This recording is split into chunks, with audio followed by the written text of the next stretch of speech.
How does a large language model actually understand a sentence? When I type something simple like, "The bank is closed," I immediately know what it means. I understand that bank probably refers to a financial institution, that it is not open right now, and that I may need to come back later. But a language model doesn't see a building. It doesn't imagine a locked glass door. It doesn't know what money feels like. And it has never stood outside a bank on a Sunday morning. All it receives is text. So how does it go from a line of symbols to something that looks surprisingly close to understanding? The first thing we need to clear up is that a language model does not read a sentence the way we do. It doesn't look at complete words, pause, and think about their meaning. Before the sentence enters the model, it is broken into smaller pieces called tokens. A token might be a whole word, part of a word, punctuation, or even a space combined with a word. A common word like computer might be represented as one token, while a less common word could be split into several pieces. For example, a word like unbelievable might be divided into something closer to believe, and able. The exact split depends on the tokenizer used by the model. This might sound like a small technical detail, but it changes how the model sees language. The model doesn't receive letters or words in the human sense. It receives a sequence of token IDs, which are basically numbers.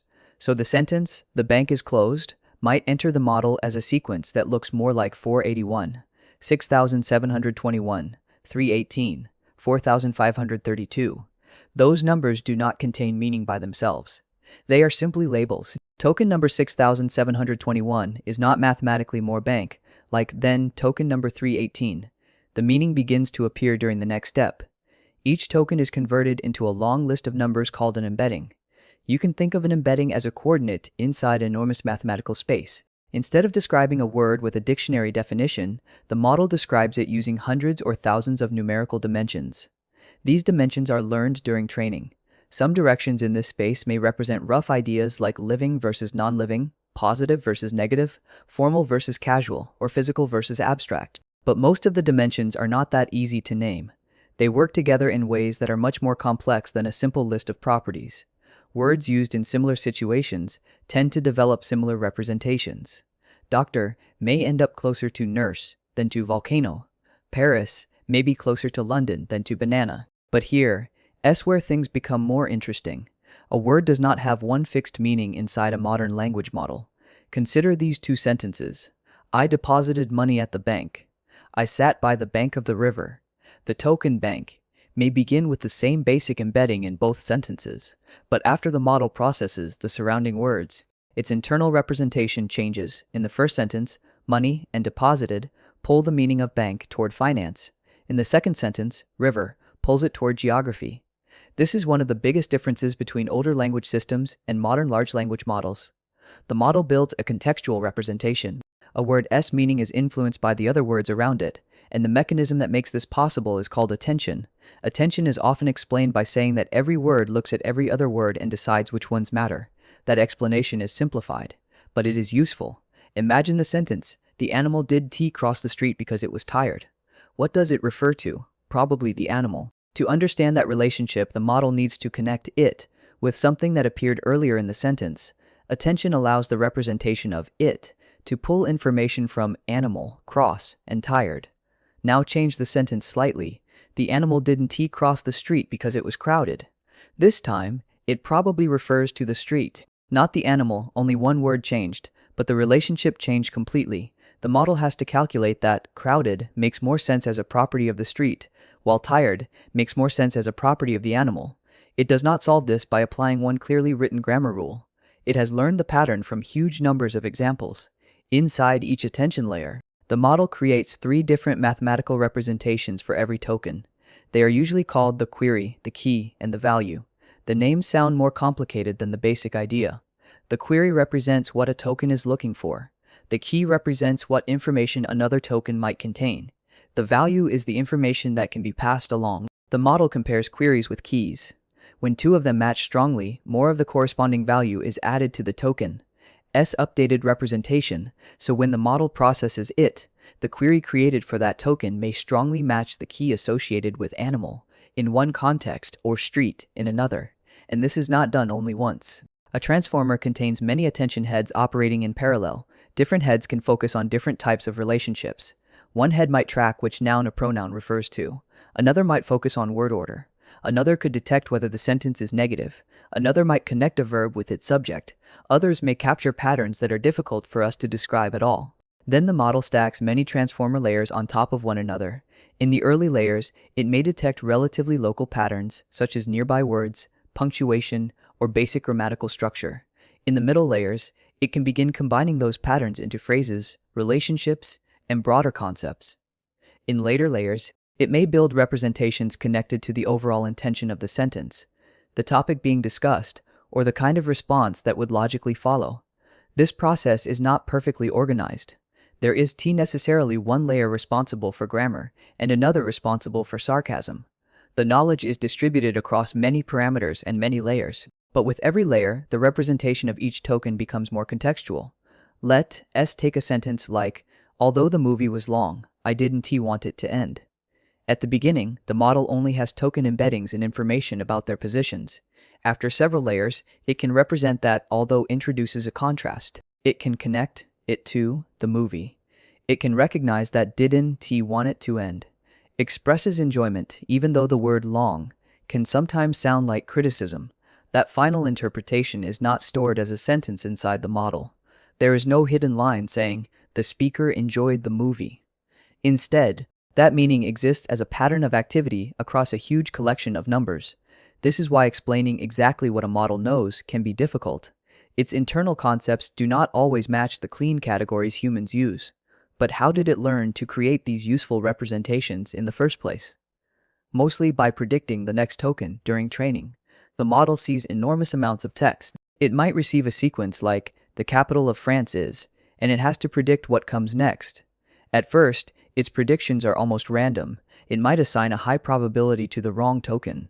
The training system compares the prediction with the actual next token and calculates an error. Then an algorithm, called backpropagation, adjusts the model's parameters slightly so that the correct prediction becomes more likely next time. This process happens again and again across an enormous number of examples.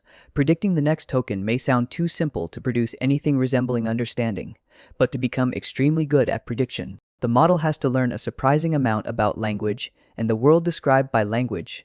To predict the next word in a legal document, it needs to learn legal patterns. To predict dialogue in a novel, it needs to track characters, emotions, and relationships. To complete a programming function, it needs to model syntax, variables, and intended behavior. To answer a history question, it needs to absorb relationships between names, events, places, and dates. The objective is still prediction, but the internal structures that emerge can become much richer than simple word matching. Here, as an analogy I find useful. Imagine someone who has never directly experienced chess, but has studied millions of written chess games. At first, they only memorize which moves often follow other moves, but as they study more games, they begin to discover deeper patterns. They learn that controlling the center matters. They learn what makes a king vulnerable. They learn which pieces work well together. Nobody had to manually insert every concept. The concepts emerged because they helped predict good moves. Language models work in a similar way. Grammar, meaning, style, facts, and reasoning patterns emerge because they help the model predict text more accurately. But this also explains the limits. A language model's understanding is grounded mainly in patterns found in data, not in direct physical experience. I know what an ice cube is partly because I have seen one, touched one, watched it melt, and felt how cold it is. A text-only model learns about ice cubes through descriptions and relationships between words. It can learn that ice is cold, solid, made from frozen water, and likely to melt in heat. But its knowledge comes from linguistic evidence rather than sensation. That doesn't make the knowledge useless. Humans also learn many things through language. I understand black holes even though I have never seen one up close. Still, the difference matters. A model may describe something fluently without possessing the same grounded experience that a person has. There is another important limit. The model does not first create a perfect understanding of your entire sentence and then separately write an answer. It generates its response one token at a time. After reading your input, it calculates a probability distribution over possible next tokens. It chooses one, adds it to the context, and then repeats the process. This means the model is constantly building the answer as it goes. It can follow a plan, maintain a theme, and perform multi-step reasoning. But underneath all of that, it is still repeatedly predicting the next token. And because prediction is probabilistic, the model can produce different answers to the same question. It can also make mistakes. Sometimes the model recognizes the structure of a question, but retrieves the wrong fact. Sometimes it follows a familiar linguistic pattern, even when the conclusion is false. Sometimes it generates a confident, sounding answer because that style is statistically appropriate, not because the answer has been verified. That is what makes hallucinations possible. The model is optimized to generate a plausible continuation. Plausibility and truth often overlap, but they are not the same thing. So does a large language model truly understand a sentence? That depends on what we mean by understand. If understanding requires consciousness, personal experience, emotions, and awareness of meaning, then we do not have evidence that today's language models understand language the way humans do. But if understanding means building useful internal representations, recognizing relationships, resolving ambiguity, following instructions, and using context to produce appropriate responses, then something meaningful is clearly happening. Calling it simple autocomplete misses almost everything interesting, but saying it understands exactly like a human goes too far in the other direction. The most accurate answer is somewhere in between. A large language model turns text into tokens, tokens into vectors, and vectors into increasingly contextual representations. Attention allows information to move between words. Layers gradually combine local patterns into broader meaning. Training shapes the entire system through next token prediction. By the time the model responds, your sentence is no longer just a sequence of words.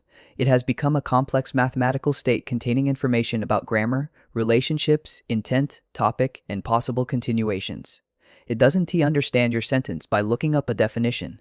It understands it by transforming the sentence, layer by layer, until the relationships inside it become useful for prediction. And that may be the strangest part of modern AI. We built a machine to predict the next piece of text, and somewhere inside that prediction process, a surprisingly powerful form of language understanding began to emerge.